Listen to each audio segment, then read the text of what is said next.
So hello everyone. Today I am here with new topic area under curve. So let's start.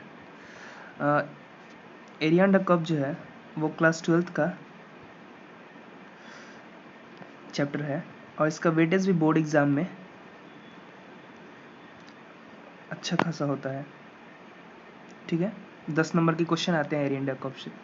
तो बहुत ही simple सा concept है area under curve का। अगर आपको इंटीग्रेशन अच्छे से आता है तो एरिया अंडर कर्व के भी सारे क्वेश्चन बन जाएंगे। बेसिकली एरिया अंडर कर्व जो है वो एप्लीकेशन है इंटीग्रेशन का। सो स्टार्ट करते हैं एरिया अंडर कर्व। तो एरिया अंडर कर्व में होता क्या है, जैसे मान लीजिए कोई कर्व दिया गया है y equal to F of X. ठीक है, y equal to F of X curve दिया गया है। तो पूछा जाएगा आपसे क्या कि एरिया निकालना है। Find the area bounded by the curve y equal to F of X X axis and ordinate x equal to a and ordinate x equal to b। ठीक है, क्वेश्चन ऐसे ही पूछे जाते हैं। Find the area under the curve y equal to F of X X axis x equal to a and x equal to b। तो simply इसको करेंगे कैसे, लिखेंगे area is equal to integration of a to b F of X into D x.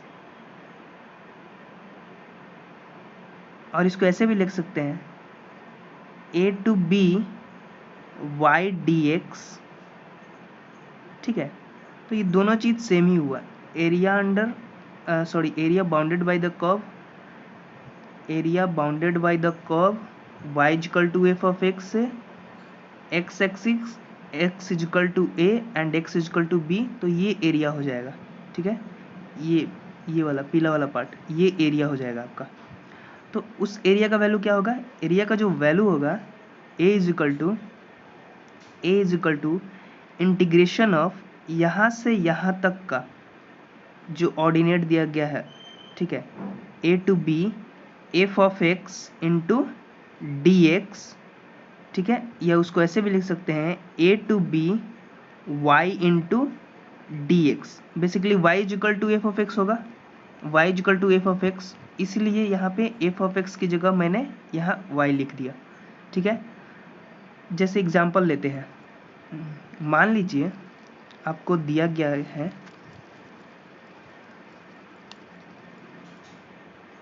y is equal to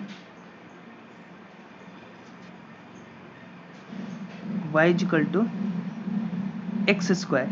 तो इसका graph कैसे बनेगा, ऐसे।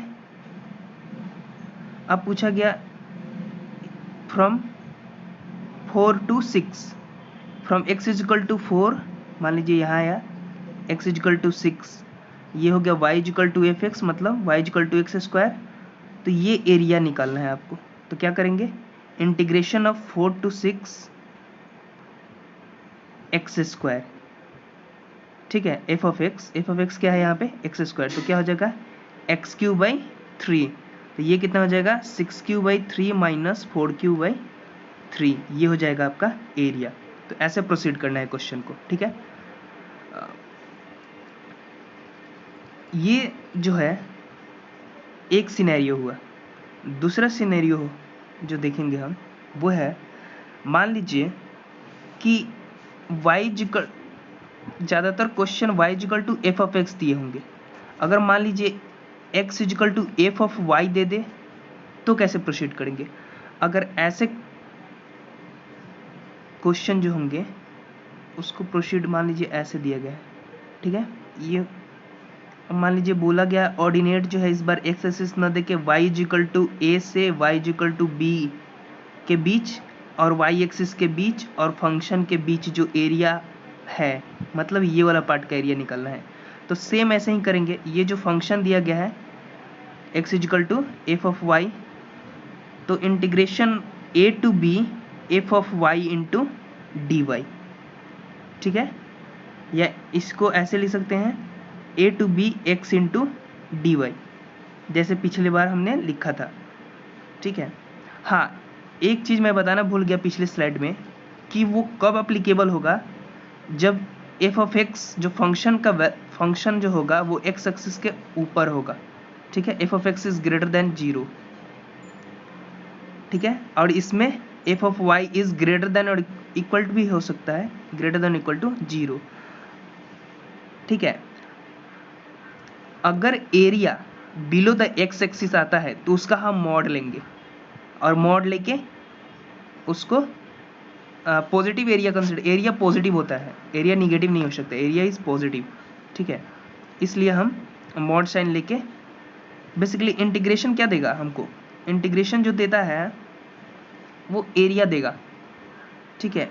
तो इंटीग्रेशन जो है वो जहाँ निगेटिव आता है, मान लीजिए जहाँ निगेटिव आएगा उसको मॉड लेके तब हम ऐड करके उसका एरिया फाइंड आउट करेंगे। नेक्स्ट जो है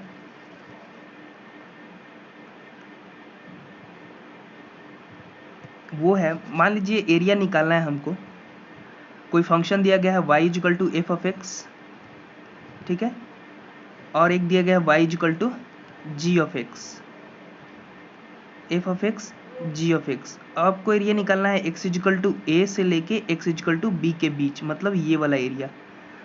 तो इसके लिए एरिया क्या हो जाएगा, integration A to B F of X minus G of X, ठीक है। ये कब अप्लीकेबल होगा, जब एफ ऑफ एक्स बड़ा होगा किससे, जी ऑफ एक्स से, बड़ा या ग्रेटर देन इक्वल टू होगा तो, ठीक है।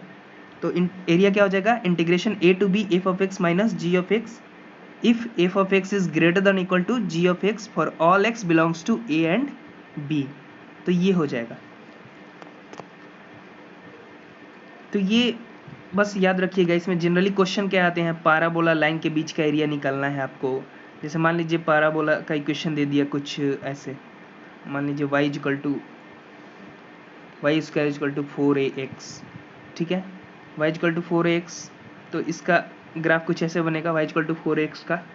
आपको एरिया निकालने के लिए बोल देगा, कोई लाइन का इक्वेशन दे देगा, मान लीजिए ऐसे लाइन का इक्वेशन दे देगा, तो आपको पूछेगा कि एरिया निकालिए, मान लीजिए लाइन का इक्वेशन दे दिया y इक्वल टू mx, तो हम दोनों के point of intersection find out करेंगे, ठीक है, ये वाला पॉइंट ऑफ इंटरसेक्शन, दोनों का पॉइंट ऑफ इंटरसेक्शन, और एरिया क्या हो जाएगा, ये हो जाएगा F of X minus G of X, ठीक है, इंटीग्रेशन ए टू बी, मान लीजिए ये पॉइंट ए है, ये पॉइंट बी है, तो integration A to B F of X minus G of X, क्योंकि एफ ऑफ एक्स जो है वो बड़ा है जी ऑफ एक्स से, तो ऐसे प्रोसीड करेंगे।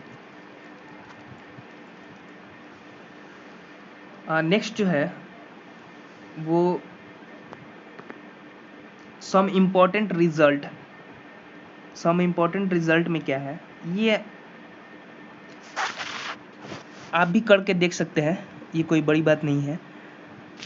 जैसे मान लीजिए इलिप्स दिया गया है आपको, ठीक है, इलिप्स दिया गया, इलिप्स का इक्वेशन दिया गया है a x square plus y square b square is equal to 1, तो इलिप्स का एरिया पूछा गया, इलिप्स का एरिया, तो डायरेक्ट हम क्या करेंगे, एरिया अब निकालने में आपको टाइम लगेगा। जैसे आप एरिया निकालिएगा this minus this from a to b, ठीक है, तो डायरेक्ट इसका एरिया क्या हो जाएगा, पाई ए बी, ए का जो वैल्यू होगा और बी का वैल्यू होगा उसमें पाई से मल्टीप्लाई कीजिएगा, तो ये एरिया के बराबर आएगा, ठीक है। वो आया कैसे, अगर आप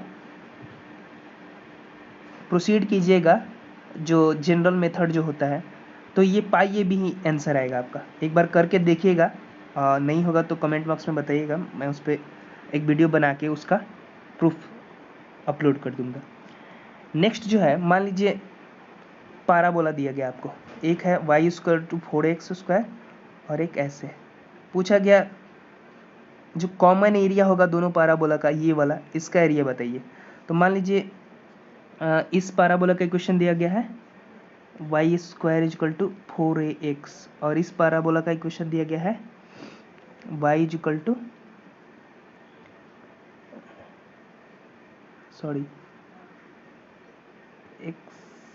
Y square equal to 4x, इसका हो गया, तो इसका हो जाएगा x square equal to 4by, तो एरिया हो क्या जाएगा, एरिया होता है इसका 16ab/3, ठीक है, ये a और ये b, ठीक है, इसका इक्वेशन होगा एक्स स्क्वायर 4by इसका होगा वाई स्क्वायर 4ax, ठीक है।